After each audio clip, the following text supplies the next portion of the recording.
Hello, and welcome back to another episode of Growing Pains. This one's a pretty special one for me. It's one that I conceptualized about a year ago when I first pitched it. So it's taken around a year to get it all put together. But it's quite special because my guest today is going to be Samuel Lee. He's the co-founder and COO of Kepler Interactive. He's also my mentor. He's been helping me a lot around navigating some of the challenges with the games industry and with my own time in building a studio in the past. So yeah, this is quite a special one. And I'm really excited because I think Kepler is one of those publishers that has really been changing sort of the game in the way that publishers interact with studios.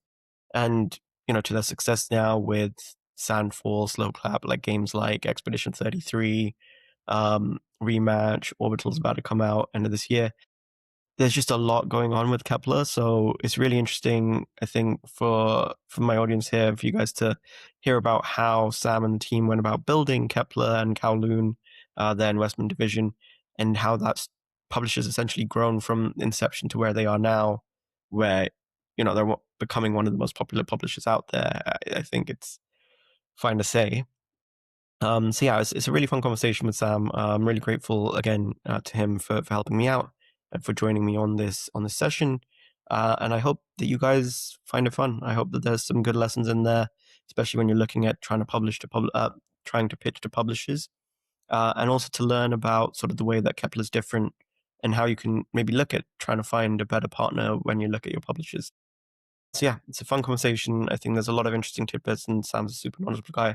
So huge shout out to him and the Kepler team. And yeah, congrats, guys. And thank you for listening. I hope you enjoy the show. Yeah, thanks for joining. You're actually going to be the first guest in person, Oh, really? Oh, Yeah, because I usually just do it online. I see. Okay, that's good. What an honor. Then thanks for coming to the office. Hope you enjoy. Thanks for office. having me. I'm in the Lumiere room. Yeah. Have all the cool stuff. Wearing the merch. Yeah. So yeah, I mean, people know Kepler now. You know what you guys do, but like, give me a general intro to you and to Kepler to start off. Sure. Okay. So I guess I'll start for myself. I'm Sam. I'm the COO and one of the three co-founders of Kepler. Before that, I also started Kowloon Nights as well. In 2017. And then before that, I actually didn't come from a full gaming background. My first two jobs, first one was in commercial banking, and the second one was in management consulting. But growing up, I was always a big gamer, and I always wanted to find my way into the industry. And luckily, I found my way into it, and then met some good people that along the way to help make what Kepler is today.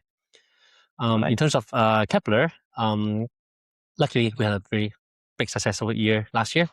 But you may not realize we're actually not an old company. We passed our 5-year anniversary last year, so like this is our 6th year. Oh, nice. Yeah, so we started in 2020. Right in COVID. During COVID, beginning of COVID. Yep. That's when we started. Kepler is a publisher. But we also have our own internal studios. So how it works is that we have first party titles and third party titles. First party meaning that it's studios that we've invested in. It could be majority, it could be minority. And then these are our own studios. We generally will publish the games as well.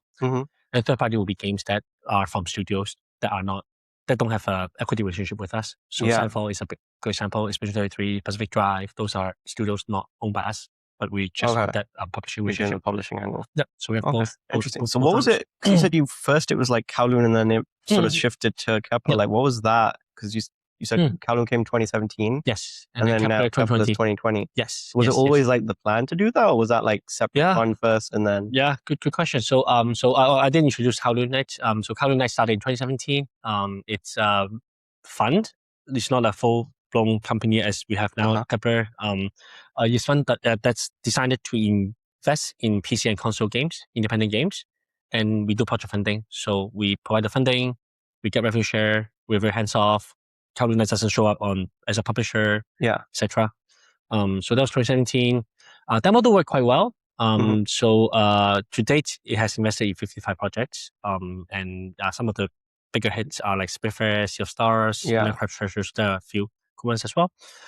So basically, I think 2017 we started it. 2020 we started seeing, we actually, like 2019-20, we started saying, okay, it's 2-3 years in now with a good portfolio.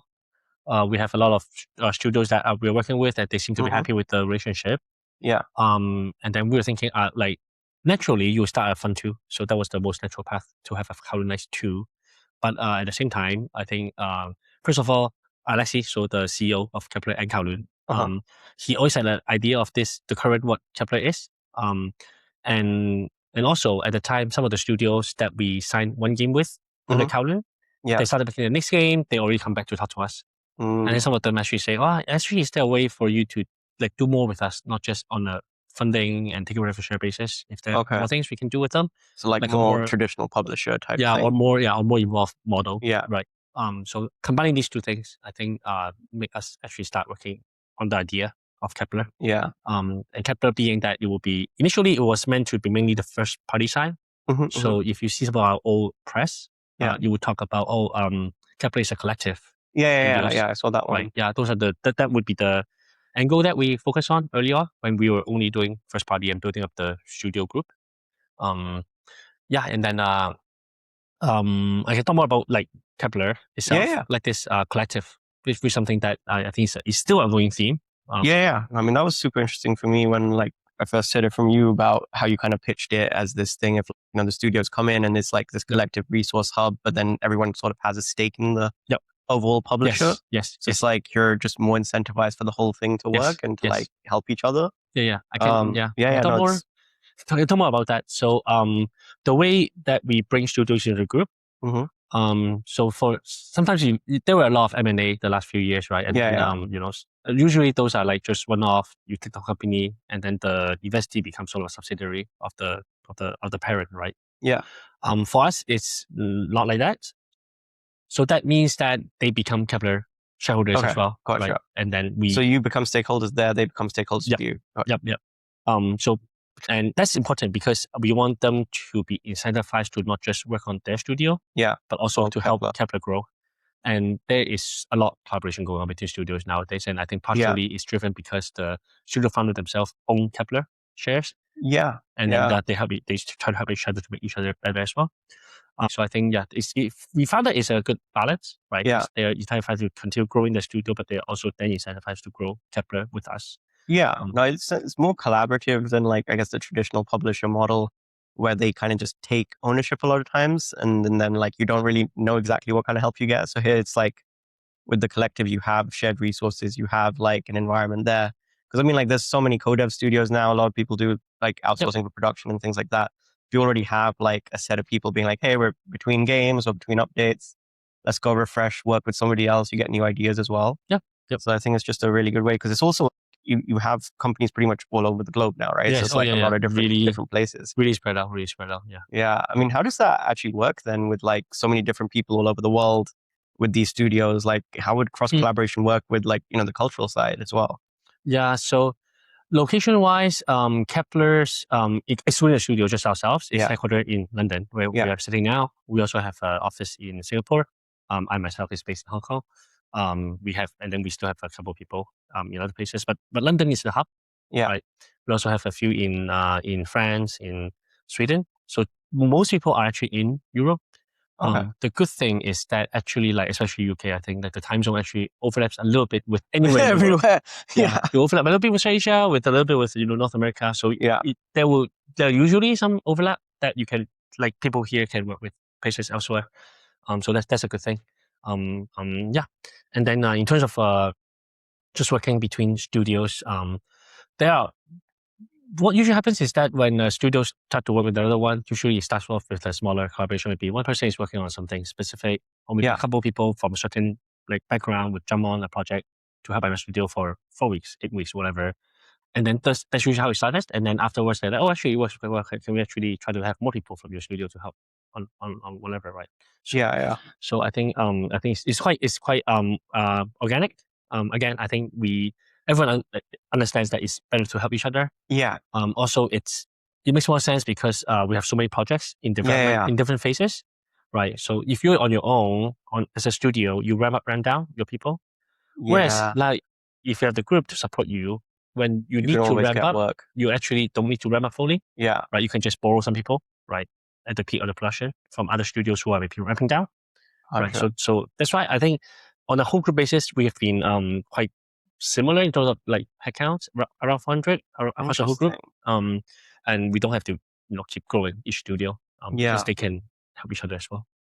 I mean, how does it work when, let's say a new studio comes in, or, you're saying that there's different points of production and everything, like, is there like a collective thing of like, hey, I need these engineers, I need this resource somewhere, or like, how do the different teams, and like you said, to the point of like figuring out if they do work well together, say here versus somebody in Asia or anything like that.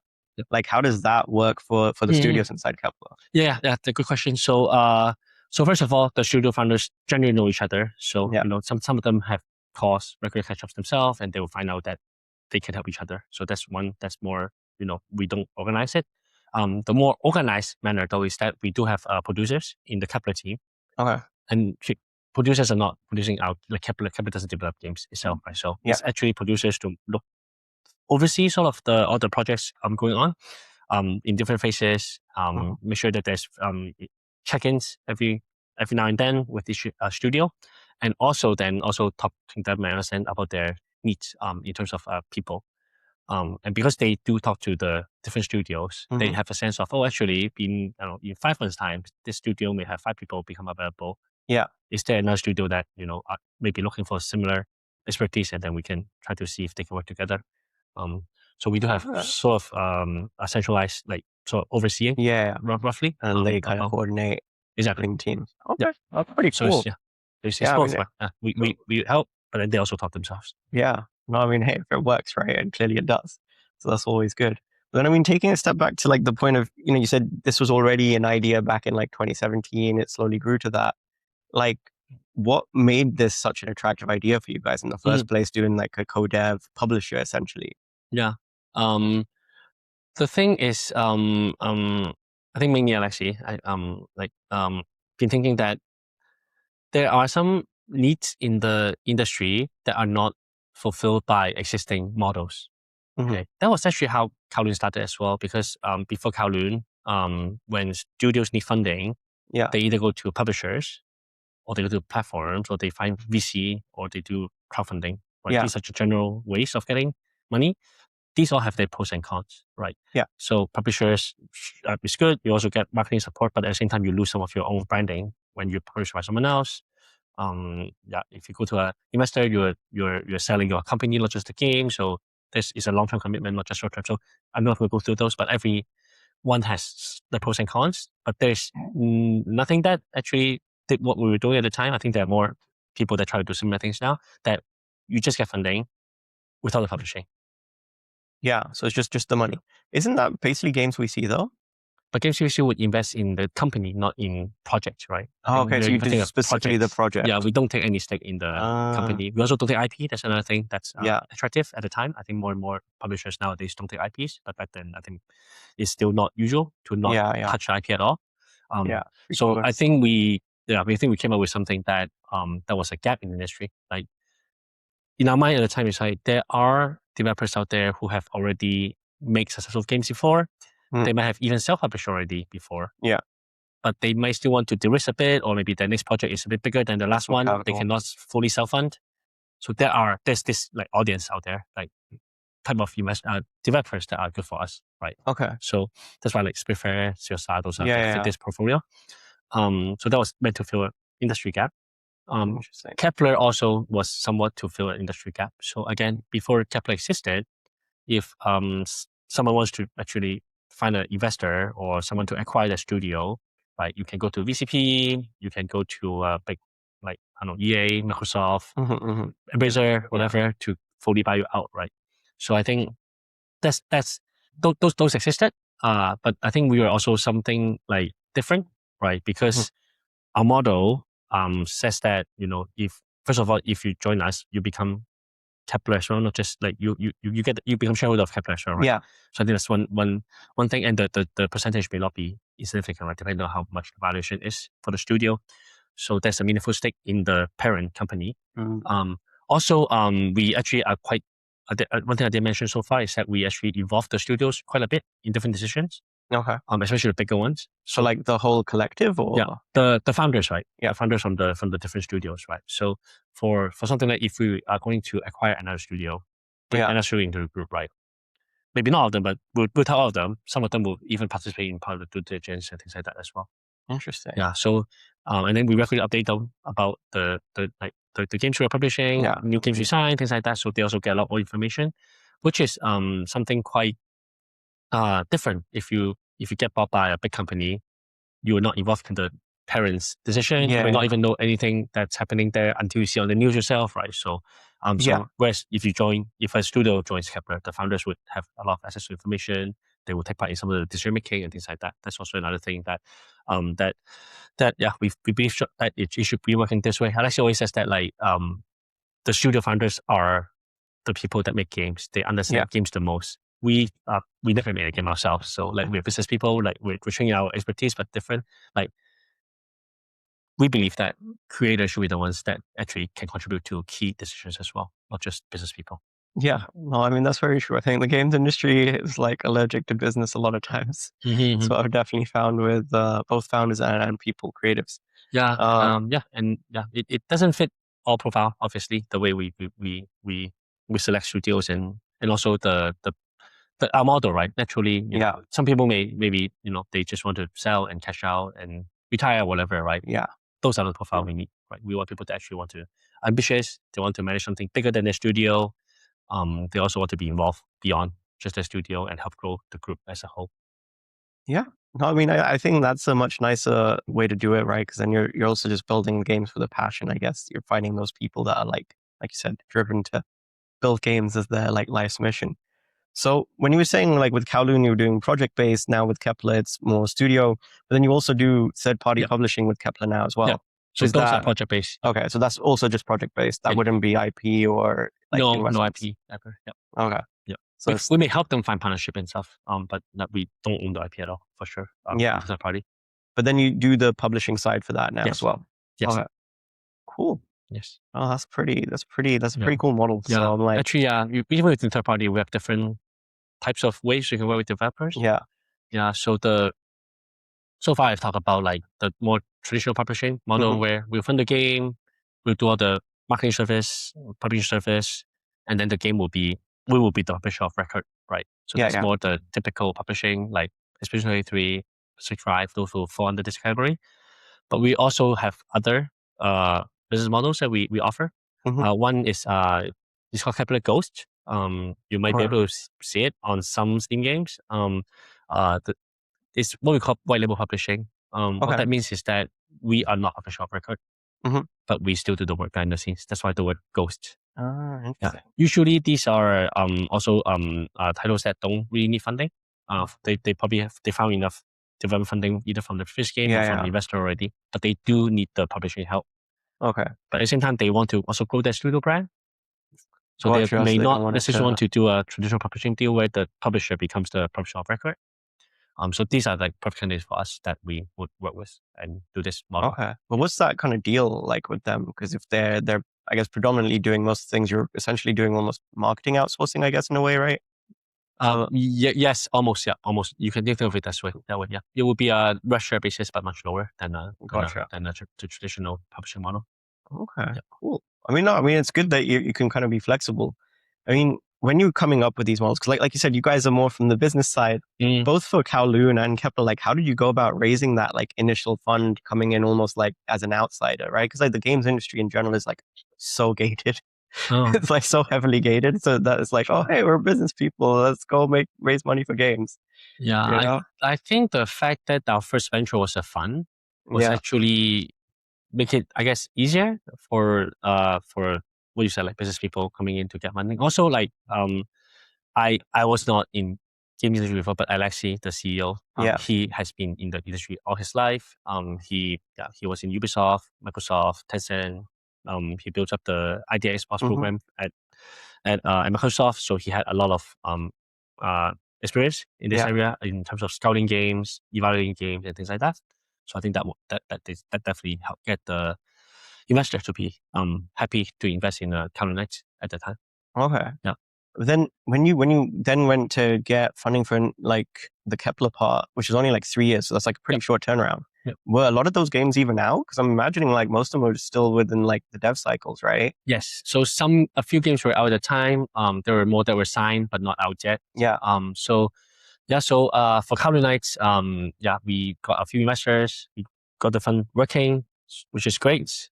One of the investors back then was Thesis. And if you look at nice. Kepler, Kepler, if you look on our the 2021 announcement, it mentions like Thesis is our only investor. And they invested 120 million. Okay. Yeah. So like the first big one was for Kepler specifically was just NetEase and that So like funded. to date, we only have Thesis as an investor. Oh, really? Yeah. Wow. Yeah, Okay. and that was because we had the previous working relationship with them. Yeah. They were very happy with it, so they were happy to trust us at the time. Yeah. Give us a big ticket to start this new crazy idea. Yeah, and I guess like that was also like COVID, like games was like, you know, peak at the booming. Yeah, I think timing helps a so little bit as well. they were I like, can't deny it. Yeah. yeah, but no, I mean it's really cool. And then like from that, you've kind of snowballed on, right? Like it's only been 5-6 years, and you've got like last year you had Rematch, Expedition 33. Yeah. Before that as well, I remember I played like Sifu and stuff. So Sifu, it's like Scorn, a bunch. yeah, lots of. It's like it seems like it's just all hits. At least from the outside. We have fingers crossed. Let's see. Yeah. No, I mean, there's great games, and I mean, like, you know, for like a company that's only 5-6 years old, the fact that you've been able to release such a diverse portfolio is like pretty insane. You know, especially coming early on. I guess when you were looking, I know you said like Lexi has some of that background in terms of finding these games, but like, how did you go about specifically partnering with these studios? Like I read with Sandfall, it was like they liked you because you gave a little bit more creative freedom, for instance. But like, how did you go about when you're like evaluating these different studios that early on, coming in almost as an outsider and convincing studios to be like, hey, come with us over traditional publishers or bigger game companies? Are you asking for the equity side, like when we acquire like a studio, or more the project side? Both. Okay. Both. Okay. Yeah. Okay. So because the answer would differ a bit, of course. So I think on the studio side, we tend to work with studios that are 15 to 50 people, I guess, at the time when they joined the group. So not huge ones. And then we tend to also work with studios that have a genre or some sort of gameplay or mechanic that they want to hone into, and they want to just keep doing better and better in it as well. We want to grow them to genre leaders, you know, in whatever they do, right? So I think that's another angle we look at. The profile of the founders generally had AAA background before, but not the senior level. Gotcha. So usually it's like a lead or like a team leader or something like a mid level, but with the AAA experience. So they know how AAA games work, how to make big production, the quality process and things like that. But at the same time, they are still very also eager to prove themselves, right? Instead of being a big company now, they come out and so I think it's a good mix of experience in that sense. And then obviously, and then once we have talked to them, they express interest. When we usually have not just our team, the Kepler team, to talk to the new studios, but also have the other studio founders who are in the group already to talk to them. Yeah. So they can also talk more about, to test more about like how good they are, like tech, you know, art, everything, right? So that's important. And then on our end, we try to actually gauge on whether the studio actually has ambition to grow themselves and grow the group together, right? Okay. So I think these are a few things that we look at if we are taking a studio in. Yeah. So I guess that's more rigorous, right? Like that's a lot more time incentive and there are more definitely that also. And then because it is a equity transaction, obviously we have to do the finance, legal diligence and those things as well, right? So that is those are things that we always have to do as well. In terms of then choosing games, right? It's a very good question. We spent, a few years like feeling that, we sort of know what games we like.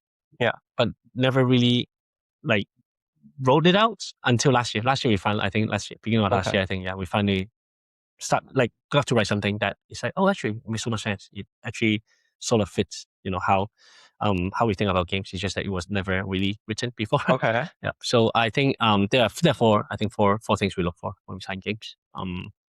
First is authenticity. Okay.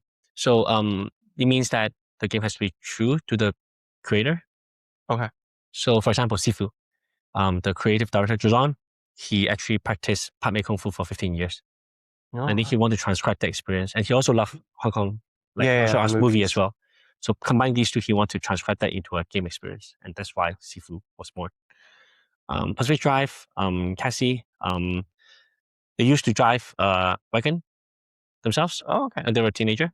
Yeah. Yeah, and that's the experience that they try to like replicate in Pacific Drive. Okay. Right, driving the unknown place and with like abnormal things happening, right? So so it was actually based on their own experience. Okay, so it's like true to the person themselves that's creating it. Yeah, so authenticity, right? And for us, even if you don't understand, even if you haven't experienced the things that they're trying to put in it, you can feel the authenticity, right? Yeah. So like, expression is very, very French, right? Here is based on New Caledonia, which is where they were born. So like, I love the the games that we have actually have some personal connection with the creator behind them. I think that's one thing, authenticity. Same thing is culturally impactful. And how we define it is that we think that there are already too many games that are like Star Wars, Marvel, zombies. Like there are things that are really overused already. Like the popcorn games. Yeah, like the themes at least are like very used. You can obviously do different gameplay and genres, but at least the themes, some of the themes are very used. We actually like games that actually take inspiration, not from games, but from other forms of culture, whether it's art, movie, things like that. And then they would then include some of these other elements into the game. So it's not just self-referential with other games. So that's another angle we look at. A third one is what we call what we say timeless. What it means is that we tend to try to look for games that are quite special, that you may not be able to say clearly what genre it is. Okay. So one upcoming game that's the best example of this is we have an upcoming game called PVKK. And PVKK, what it works is that you're controlling this huge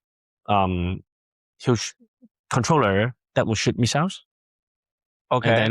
And then you have to control every knob, every button in the game, right? Yeah. And then you're basically defending the planet. So there's some alien invention, and then you try to defend. So it's like a kind of strategy game of. But there's also there's also some paper piece element about whether you actually defend or you actually do something different, right? With a rebellion and stuff like that. So interesting. But this game, like controlling a big panel, shouldn't miss out. There's not really other game like this. And why this matters is that why we call it timeless is that because in this case, does it matter whether the PVK launches 3 years ago or 3 years from now or now? Like for us, it doesn't matter because there's no other game like it. It's still going to be unique, right? It's going to be unique enough. We don't have to look at because there's another game. This game is launching. We have to avoid whatever because it's okay, right? So some of our games will fit this profile where it's like quite special, quite unique, right? Its own thing. Right? Okay. And lastly, just general excellence, which is a combination of some mechanic innovation and also some really strong world building and visuals. So these are things we care about as well. So yeah, these are sort of the areas we look at and evaluate. I mean, that's a really interesting list because, like, I guess what I'm seeing, especially more traditional publishers, and if you're looking at AAA, right? Because, like, I think it's pretty much well known in the industry now. Like, AAA isn't really innovating. They take 7-10 years to build a game, and it's usually a copy paste sequel, everything. Yeah, sequel or remake. That seems to be what it is now. But like, so the unique one definitely stands out. It's kind of like if I was to make an analogy to the film industry, it's like how I see like A24 as a studio versus like the rest of the studios out there. Because like it's very hard, I think now, and I mean a lot of the people that listen to this as well are from the indie side here, and so for a lot of them, where I've spoken to them and seen games, it's just like, the indies and double A's are where innovation is happening now. They're the ones that are still experimental, still looking at things. Whereas like the biggest studios, it's like, they're in that safety trap of like, we just need to make the people here survive and have jobs to have money. So we just need to build a game that's going to be safe and safe, right? Yeah, but the problem for us, the way we see is different, right? We don't think safe is actually safe. Like you see all these new sequels now coming out that still do great, but then the budget has tripled or whatever, right? Is it money's still going down? Like, is it a profit making that you don't know, right? No, I mean that's really cool. So I mean, like, I guess when you're looking for things like timeless or authentic, and like when is crazy too crazy though? I don't think we have like hard boundaries. Like obviously some of the illegal stuff or Yeah. whatever, yeah, so that we won't take in. But other than that, I don't know. Yeah. I think another thing is another thing that that happens is that because like we're all gamers, right? And then the team that does the evaluation are all gamers. They'll play very different games, right?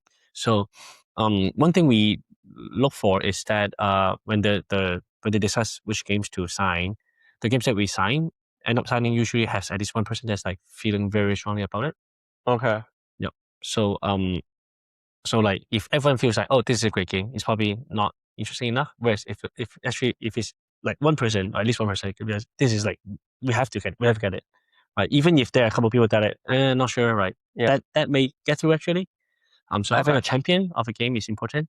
Right. Yeah. And the reason I brought it up based on your question is because I'm thinking like what's too crazy. If it's too crazy, maybe no one would be the championing. Yeah. And Yeah. then Yeah. it just would get weed out in Yeah. the process. But it still needs to hit something for you guys to be like, yeah, this is, belongs in the Kepler portfolio kind of thing. Yeah. Yeah. Nice. No, I mean that's really cool. And then I guess like, now that you guys have, I guess, had a bit of success and everything, things are going very well. Like so Experience Theater keeps winning awards Yeah. every other day, it seems like. So it's like, how do you like expound on that, right? Like, I've definitely seen it with a lot of studios and publishers where once they have a little bit of success, they also fall into a little bit of that safety trap or be like, hey, we've got to, you know, kind of stabilize now, or be like, hey, we've made it, so we want to keep it at the made it part. I guess what keeps that risk appetite alive for you at this stage? Yeah, I think we do have more games in the portfolio that are coming out as well. So yeah, we'll keep signing new games. I think the approach that I laid out is Yeah. the approach that we have now, and it's not going to change suddenly. Oh, we need to look for only safer games or like proven genre, proven IP, whatever. Right? We still want to be excited about Yeah. new ideas, new worlds, new gameplay. So that doesn't change. I think our approach to finding games. Nice. But then, okay, so you've got now like the portfolio of these games and things like that.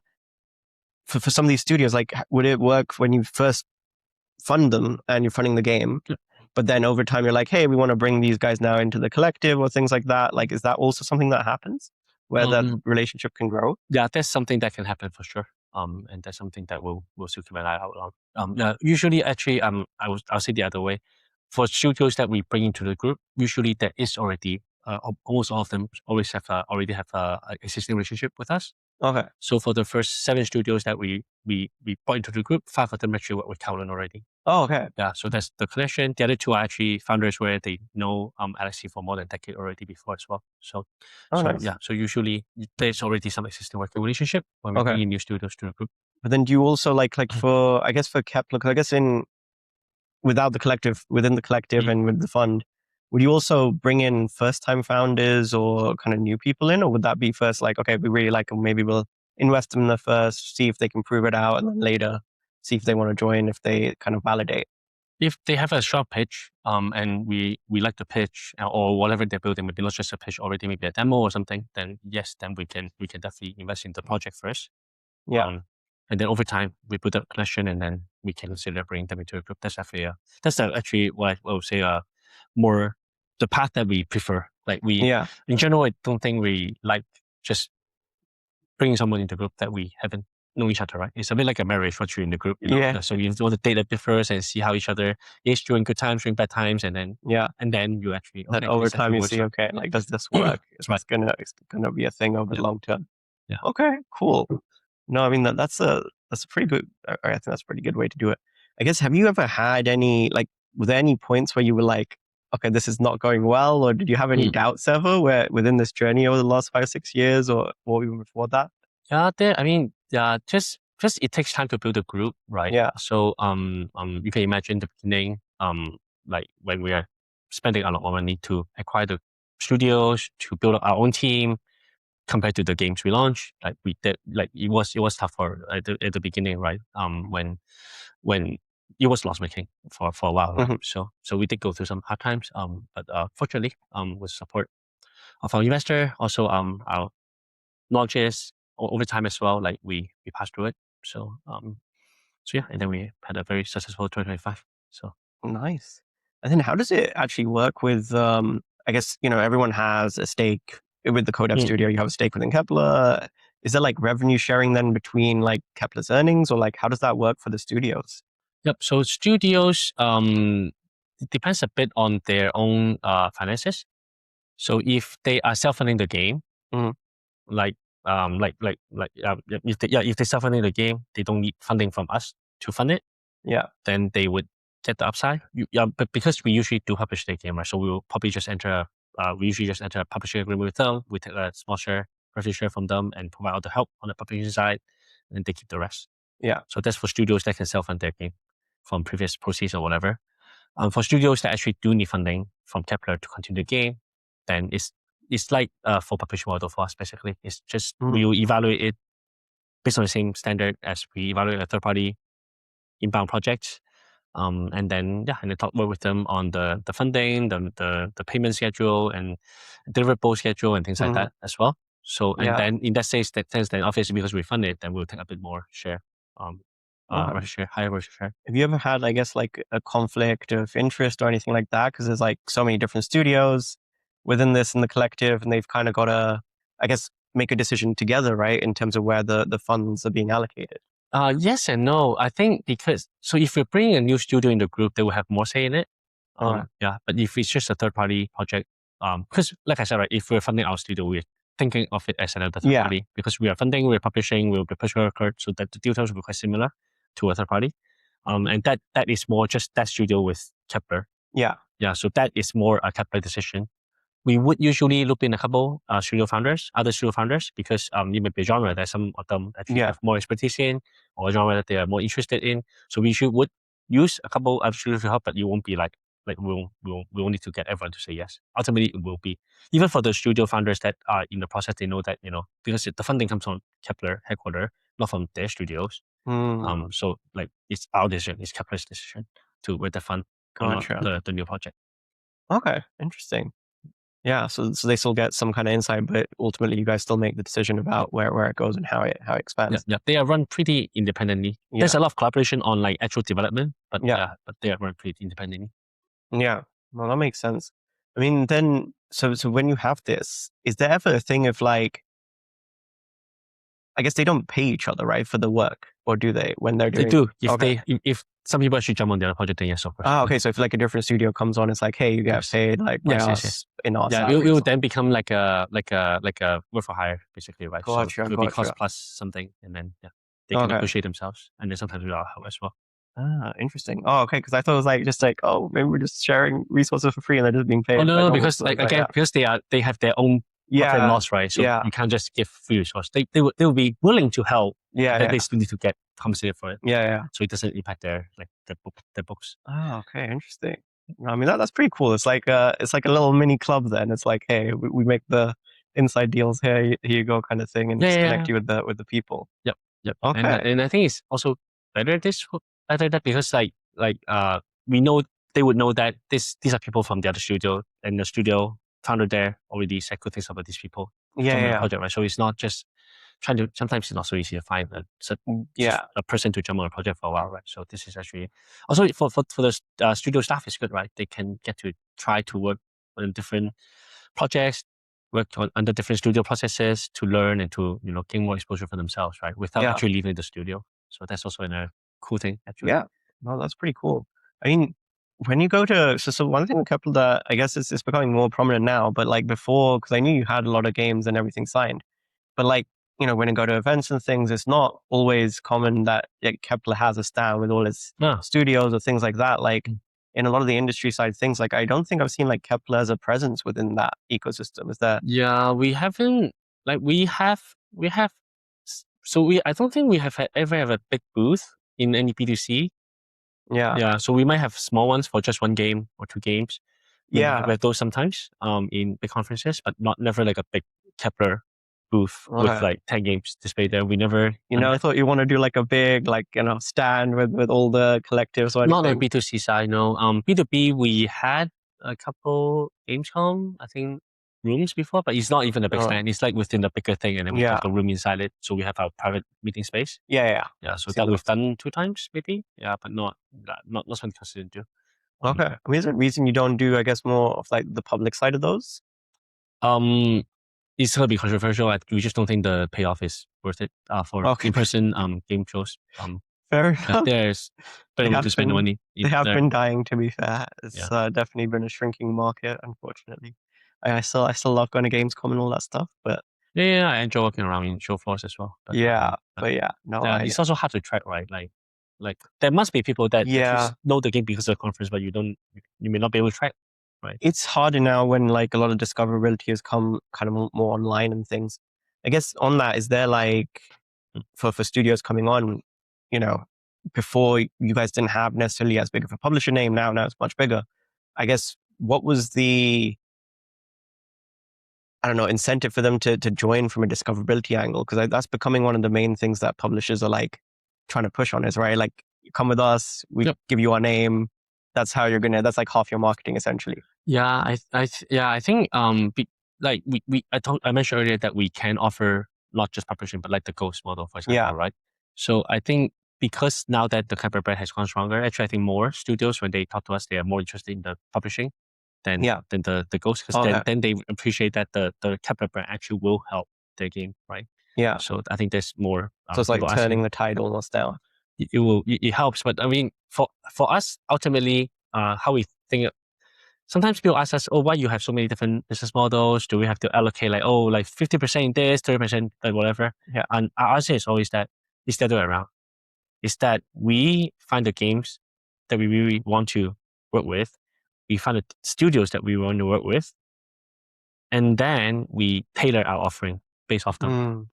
So it's like everything's bespoke to the person. Yeah. So that's how these different models was born. Right? We're like, actually, some studios like they only want our service, but they don't want our publishing name. So that's how like Kepler Ghost was born, right? So I think for us, it's always the game first, the studio first, and then we tailor our model. Yeah.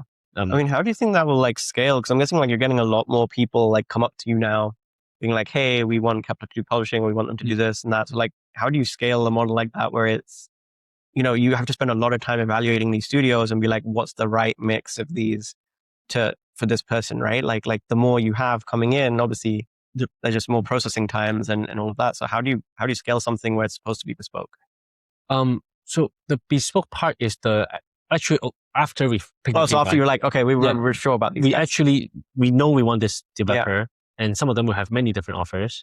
So we want to make sure that our offer is the best and the most suitable for them, right? So that's the bespoke part. We don't have to for games that we don't work with. Obviously, we'll review them. For ones that we don't like, we'll kindly decline them. For ones that we want to talk more, we'll schedule calls up with them. That doesn't change. Yeah. Okay. I mean, that's pretty cool. And then I guess, is there anything you're excited about coming out, or like things that you're looking out for right now when you're looking for these games? Looking for new games? Yeah. I think the Just criteria things. the criteria that and the good thing about the criteria is that like you can understand if you look at a process, it makes sense, right? The 4 criteria work mostly, or all of them. But it doesn't limit us like in genres, in art style, in things like that, right? So so if I can tell you I'm excited about this genre, I'm actually contradicting myself, because I mean, you can have personal preferences. Yeah, but personal, I mean, yeah, we all there are games that we like. For our existing games, I know I'm most excited about Orbitals, which will come out later this year. I don't know that one. Yeah. Orbitals is it was announced at the TGA. And it's a 2-player co-op only. So it's similar to Split Fiction, It Takes Two, and 2-player co-op only asymmetric. But it uses a very distinctive 80s, 90s anime. That sounds fun. Yeah, definitely going to check that out. Yeah. So they'll come out this year. Nice. Yeah, I think that there's been a rise of those kind of like, it's mostly It Takes Two and Split Fiction. Yeah. They're very good. So I think it's coming back. I remember like when I was growing up, we had a lot like PS1, PS2, there was a lot more like the co-op split screens. I miss those games were fun. So it's I don't know, it's a weird thing. If I feel like a lot of media is kind of looping, where we're like not just remakes, remasters, but if you're looking at film or anything else, like, or even like, how we're consuming music with analog vinyls coming back. It's like we're almost looping to like, oh, hey, this used to work 20 years ago. Let's bring this back and like, add some sprinkle on it. That seems to be like a big thing that I'm seeing with a lot of media and content nowadays. It's like go anywhere you can. Yeah, I mean, and one is turn-based JRPG. Yeah, pretty supposed much. to be fading out, but yeah, Expedition has proven that there's a big market for it. So Yeah, I'm I curious mean, what the next wave will come out. yeah, I mean, I'm a huge Final Fantasy fan, huge Persona fan, so I'm just like, the more the merrier. The more the merrier. I was playing 33, finished it.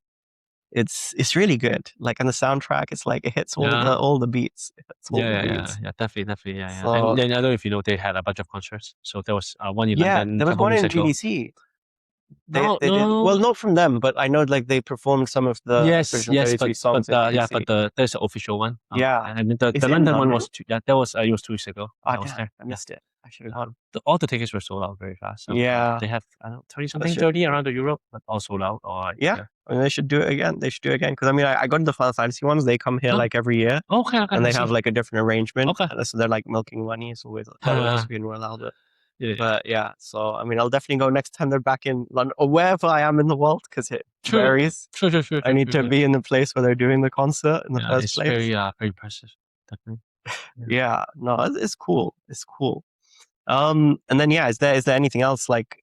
Well, actually, one question before we go to that one. It's like now that the industry is becoming so saturated, right? From a games angle, how do you look at, I guess, releasing a game? Because like what's it called? Early release on Steam and things. Early access, yeah. That's basically now not really early access. It's basically your main release at this point almost. And so like all these little things where the games are becoming a lot harder for people to find. Nobody can actually really do anything with Steam. Distribution is becoming a mess. Like, how do you see that evolving in the industry from like the publisher angle? Yeah, I think that makes it even more important that you pick the games that can stand out. And I think that again goes back to the criteria how we pick games. Yeah. The games if fitting all four criteria should all stand out in their own rights. And then that's the first part. The game is good. And then second part is that we find the right way to announce it. Usually we try to find, either it's partnership with consoles, right? So Xbox, PlayStation, etc., Nintendo, etc., and then or it's like TGA, like a big show. Yeah, a big show basically. Yeah. So we usually try to find those to announce our games to make sure that it gets the maximum visibility that they have. Yeah.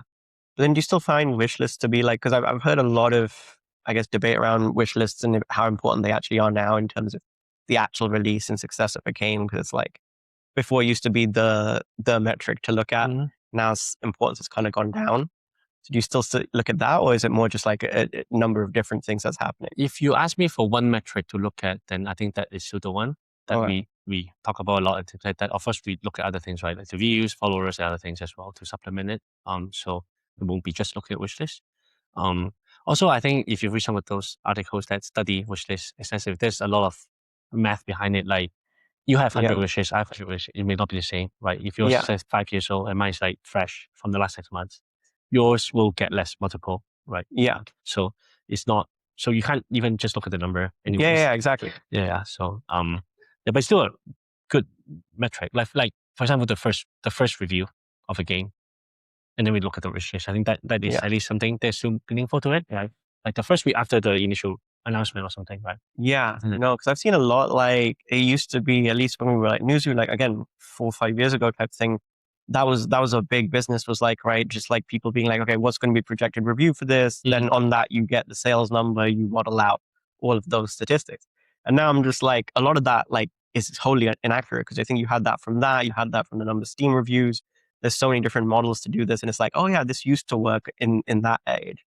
Now it doesn't work. So I'm like the whole ecosystem always changes, and it's the same with wishlist. Like you said, like the metrics change, all the little like I guess things that influence that number are changing as well, and then people are changing. People, the way they play, consume, are changing. So it's becoming a really weird landscape with media in general, but like games specifically. So no, it's good to know that there's still some standards that still exist. Yeah, we still track it. Let's just put it this way. Yeah. And then, but we do track other things as well. I think anyways, no matter how you try to track, you can never predict the exact. Yeah, it's still a gamble. At the end of the day, it's still at least a little bit of a gamble. You still don't know until it comes out. Yeah. Are there any things that you were like really surprised by from like studios you invested in, or things that came about, or things that you like missed, I guess, where you're like, okay, you know, in hindsight, this kind of makes sense, but at the point it didn't. Yeah, there are things like that we've missed, but the more important thing is that we need to make. There's just so many games out there. There's so many good games out there, great games out there, and it's not possible to invest in everything, anyways. Yeah. What we emphasize on is that we make sure the games that we invest in do well, right? We don't feel too bad if we have to. Then we will have some misses. I think every publisher will have that. Yeah. That's just how it works. Yeah. You just go with kind of the flow a little bit with those things. Yeah, it's more problematic if you actually are investing in the wrong things, right? Then missing out some good things. Yeah, it's got to be true to like your brand and what you guys want to do. Yep. Which, you know, makes a lot of sense criteria, because I was like, yeah, when you look at your portfolio, it is like everything, right? You've got like online competitive, like JRPGs, all fighter games. Yep. So it's like, it's literally a little bit of almost every genre. So there's no like distinct pattern in the we used to put Scorn and Chia next to each other all the time. Just for fun. Because fun is very like, you know, colorful. Yeah. And then one is like very like horror, right? Yeah. And now we also have like Orbitals and Ontos. Ontos is again horror. Orbitals is like anime style. The anime, yeah. I mean, we actually announced both at the TGA. So. Oh, really? It's like back to back. Was it back to back? I think it was not back to back. Okay, because that would have been really jarring. I'm like, okay, you got like this anime, really colorful thing, and this like dark horror thing. Yeah. No, but that's really cool. I mean, I really like the model, and I really like what you guys have been doing. Yeah. Is there anything else you're like excited for? Anything you want to shout out? Well, I think we're very lucky to be in the position we're in after last year's big successes, and that's kudos to the whole team, Kepler team, and whether it's every function, right? I think it's important, and especially with the people that joined us early days. They've gone through, and we were like 20-ish people, 15, 20-ish people. Now it's like we're more than 50 people. Some ups and some downs as well. Like and I'm really thankful that we have built a very good team. Yeah, nice. Well, I just want to say thanks again so much for, you know, hopping on, having this conversation. I know we've been discussing it now for like over a year, I think. Oh yeah, it's about doing this. It's been a while. Yeah. But I'm glad we finally got to do it, and in London when you're here from like the trip as well. So thanks for thanks so much for your time, and then also like from me as well, just like because many people don't know this, but you've been my mentor now for like a couple of years. Yeah, indeed. So I mean, we could shout out to a Limit Break. Limit Break. That was how we met. But I signed up to be a mentor again, by the way. So if anyone thinks you want someone to mentor on the more business side, obviously I haven't been a game before, but I'm happy to give advice on other things.